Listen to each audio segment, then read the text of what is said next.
9:07 right now. You know, whether you're remodeling your kitchen or simply upgrading, picking the right appliances can make all the difference. But just how do you know what kind of appliance to get? And what should you be looking for when you're making all those important decisions about this big purchase? With us to talk about choosing the right appliance for your kitchen is Hector Seda, America's home improvement coach and author of What Your Parents Never Told You About Owning a House. Good morning, Hector. Good morning, Connie. Nice to see you. Same here. So, you know, when it comes to the kitchen, that's probably one of the places you're going to sink the most money into your house. Yes. Help people understand where to start. What they want to do is make sure that the appliances are the appliances that they're going to want for a long period of time. The sizing is correct, and that all the outlets are in the right places. If they're going to have water going to their refrigerator, that the line is there for that. So those are some of the things, whether they want a cooktop or an island or a push-in range. Right. Those are the things to look for. All the different parameters that come with choosing those different appliances. That's correct. Yeah. The other big purchase in the kitchen, of course, is the cabinets. Yes. Talk about that a little bit. Okay, cabinets, there are many different types of cabinets. We have maple, we have oak, which is really out of style right now, and there are cherry. Cherry's a darker color. Maple seems to be the middle of the road, and most people do pick maple because of the price factor. Cherry's more expensive. There's the countertops. There's the granite countertops. You don't really want marble in a kitchen because marble will stain. It's very porous. More for a bathroom. More for a bathroom, exactly. And Formica tends to warp at times, and you'll have to change them over. So you're better off really sticking with a granite. It'll last you a lifetime. Right. Or if you don't have the budget for a granite, you can always do a tile and just make sure you really seal it. There's the tile. There's also concrete. Sure, which is new and really fantastic these days. Yep. I've seen a couple of the concretes where they're putting granite, gravel in the top, or different designs or tile pieces, so you can really have some fun with that. You sure can. Okay, so let's talk a little bit about your electric and your plumbing, because those are two things you have to map out as you're looking at the kitchen as well. You want them to be as close as possible.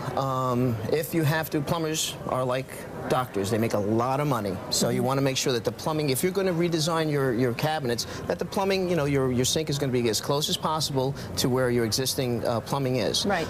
The outlets, you have to make sure they meet the code. Every countertop needs an outlet.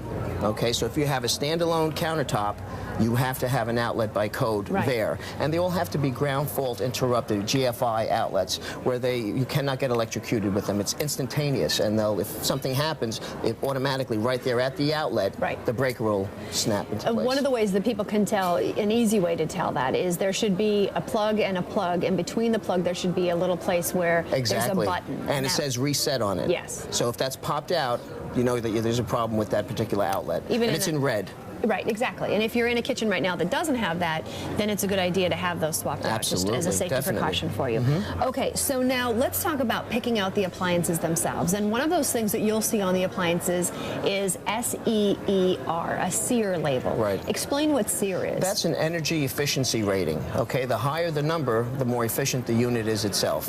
So you want to make sure that you look at that when you're purchasing your refrigerators, also your dishwashers. So over on the left-hand side, below the big bar right there, it's going to say your energy level. Correct.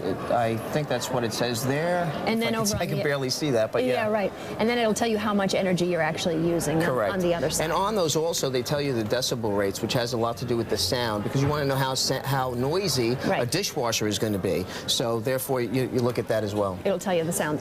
Always good to get a real quiet one. And if it's not real quiet, you can always put insulation around it as you put it in. And a lot of them have the insulation around them already. Yes. It depends on how thick it is and how much they actually put in. Yeah. So you're right about that. Let's talk about appliances then, and with those we're really talking about the types of ovens, because boy, they're complex these days. Yes. There's the conventional oven, which just really pours heat in there. Then you have a microwave, which cooks with the waves. But what they have now is the convection, which blows around the heat. Sure. Okay, so it cooks a little bit more evenly. But now what they have is trivection.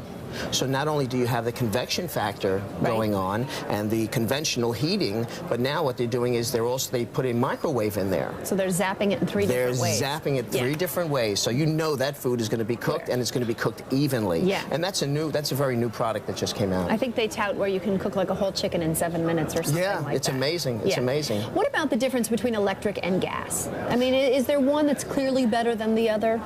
Most people these days use gas. Gas is a much more efficient to use than electric.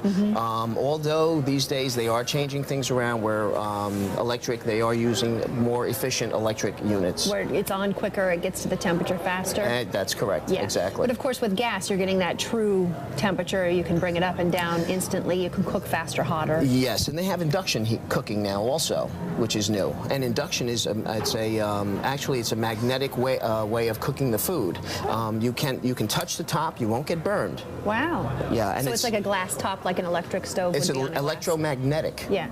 And they used it a lot in temporary kitchens, but now they're getting more into residential homes now. Okay. So that it'll just, you don't have to worry about the children getting burned. Heats up instantly. Just heats up the pot itself, and you can only use metal. Okay. But now they're getting it so that if you have some other, like a Farberware or something like that, you can use that also. So they're starting to get into that technology as well. Interesting new technology. Yes. Hector, thanks so much. Nice to have you here. Hector Seda, of course, America's Improvement Coach and author of What Your Parents Never Told You About Owning a Home. Well, it is 9:13 right now.